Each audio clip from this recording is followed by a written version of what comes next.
Dhanik Bharat Educational Institutions, Inter, IIT, JEE, NEET, admission opened. Formula ఈ race కేసులో big twist వెలుగు చూసింది. కేటీఆర్ కు ఏసీబీ కోర్టు సమన్లు జారీ చేసింది. ఫార్ములా ఈ రేస్ కేసులో అరవింద్ కుమార్, బిఎల్ఎన్ రెడ్డికి ఏసీబీ కోర్టు సమన్లు ఇచ్చింది. ఇక ఏసీబీ దాఖలు చేసినటువంటి ఛార్జ్షీట్ ను పరిగణలోకి తీసుకుంది కోర్టు. జూలై 31న ఏసీబీ కోర్టుకు హాజరు కావాలంటూ కేటీఆర్ కు ఆదేశాలు ఇచ్చింది. ఫార్ములా ఈ రేస్ కేసులో A1 గా అరవింద్ కుమార్, A3 గా బిఎల్ఎన్ రెడ్డి కుటుంబ బండి సంజయ్ కొడుకు కేసు నుంచి ఇప్పుడు డైవర్షన్ కోసమే సమన్లు అంటూ కూడా ఇటు బీఆర్ఎస్ నేతలైతే ఆరోపణలు చేస్తున్నారు. ఇక ఫార్ములా ఈ రేస్ కార్ ని తెర మీదకి తీసుకొని వచ్చి ఈ కేసును తెర మీదకి తీసుకొని వచ్చి ఇప్పుడు బండి సంజయ్ కొడుకు కేసును డైవర్ట్ చేస్తుంది కాంగ్రెస్ అంటూ కూడా బీఆర్ఎస్ ఆరోపిస్తూ ఉంది. ఈ అంశం గురించినటువంటి డీటెయిల్స్ మా ప్రతినిధి సత్యని అడిగి తెలుసుకుందాం. ఎస్ సత్య, ఫార్ములా ఈ రేస్ కార్ కేసులో ఇప్పుడు కేటీఆర్ కి నోటీసులు అందినట్లుగా తెలుస్తోంది. పూర్తి డీటెయిల్స్ ఏంటి ఈ సమన్ల గురించి?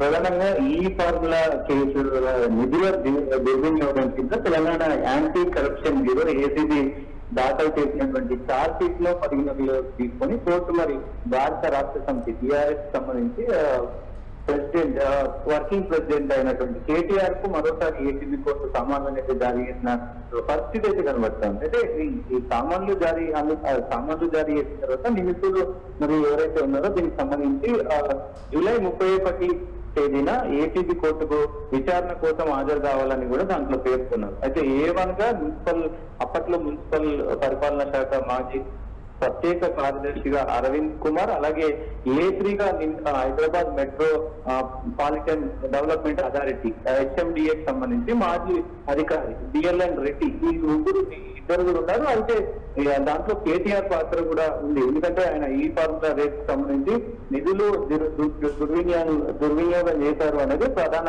అభియోగం. ప్రస్తుతం ఈ కేసుకి సంబంధించి గతంలో ఆయన కేటీఆర్ అరెస్ట్ అవుతారు. ఖచ్చితంగా ఈ కేసులో 55 కోట్ల నిధులు దుర్వినియోగం అయినాయని చెప్పి అప్పుడు ఏసీబీ కోర్టు కానీ అలాగే అక్కడ ఉన్నటువంటి ఇక్కడ ఛార్జ్షీట్ నమోదు చేసినటువంటి పోలీసులు కానీ వీళ్ళందరూ కూడా ఆరోపించారు. అలాగే ఇక్కడ కాంగ్రెస్ ప్రభుత్వం అలాగే బీజేపీకి సంబంధించినటువంటి వాళ్ళు కూడా అందరూ ఆరోపించిన పరిస్థితి ఉంది. సో ఇది ఏదైనా సిచ్యువేషన్ వచ్చినప్పుడు ప్రతిసారి ఇట్లా కేసులు తెర మీదకి వస్తున్న పరిస్థితి అయితే కనబడుతుంది. ఈ ఫార్ములా కేసు కావచ్చు, అలాగే కాళేశ్వరం కేసు కావచ్చు, అలాగే ఫోన్ పే ట్యాపింగ్ కేసు కావచ్చు, ఇవన్నీ కూడా సమయానుసారంగా ఇట్లా ఒక్కొక్క సమయానుసారంగా కేసులు తెర మీదకి రావడాన్ని ప్రస్తుతం అయితే బండి సంజయ్, బండి భగీరథకు సంబంధించినటువంటి కేసు రాష్ట్ర వ్యాప్తంగా సంచలనం చేస్తుంది. 7 రోజులైనా కానీ ఇప్పటి వరకు ఆ పోక్సో కేసులో మరి ప్రభుత్వం పురోగతి సాధించలేకపోయింది. ప్రజలంతా కూడా మరి ఇటు కాంగ్రెస్ ప్రభుత్వాన్ని అటు బీజేపీకి సంబంధించిన బండి సంజయ్ కావచ్చు, బీజేపీ సంబంధించిన నాయకులను కూడా తెలంగాణ రాష్ట్ర వ్యాప్తంగా దుమ్మెత్తిపోతున్న పరిస్థితి కనబడుతుంది. ఈ నేపథ్యంలో ప్రస్తుతం ఈ కేసుకు సంబంధించి ఇప్పుడు కేటీఆర్ కు నోటీసులు అందడం, ఈ సామాన్లు అందడం అనేది ఖచ్చితంగా ఇది రాజకీయంగా కావాలనే ఇప్పుడు బండి సంబంధించినటువంటి ఈ కేసు ఏదైతే ఉందో దాన్ని డైవర్ట్ చేయడానికి మాత్రమే ఖచ్చితంగా ఈ నోటీసులు ఇచ్చారంటూ కూడా మరి బీఆర్ఎస్ సంబంధించినటువంటి వాళ్ళైతే మాట్లాడుతున్న పరిస్థితి కనబడుతుంది. ఖచ్చితంగా ఈ కేసుకు సంబంధించి డైవర్షన్ పాలిటిక్స్ లో భాగంగానే ఇప్పుడు మరోసారి ఇది తెర మీదకు తీసుకొచ్చారనేది కూడా మరి ఖచ్చితంగా ఇది రాజకీయ వర్గాల్లో చర్చ అయితే జరుగుతుంది. సో అదే విధంగా కూడా బీఆర్ఎస్ నాయకులు ఆరోపిస్తున్న పరిస్థితి కనబడుతూ ఉంది. సో ఇప్పటి వరకు ఈ దాదాపు 2 నెలల్లో కూడా ఎప్పుడు కూడా ఈ ఫార్ములాకి సంబంధించి కానీ అలాగే ఈ ఫోన్ ట్యాపింగ్ వ్యవహారానికి సంబంధించి కానీ ఎక్కడ కూడా మరి ఎలాంటి స్పందన లేదు. ప్రస్తుతం బండి సంజయ్ కేసు ఇంత పెద్ద ఎత్తున తెలంగాణ రాష్ట్ర వ్యాప్తంగా సంచలనం రేస్తున్న ఈ సమయంలో ఇప్పుడు ఈ కేసు ఒకసారిగా మరి కేటీఆర్ కు మళ్ళీ ఒకసారి ఈ సామాన్లు జారీ చేయడంతో తెలంగాణ రాష్ట్ర వ్యాప్తంగా కూడా మరి చర్చనీయాంశంగా మారిన పరిస్థితి అయితే కనబడుతోంది. Right, thanks for the details Satya.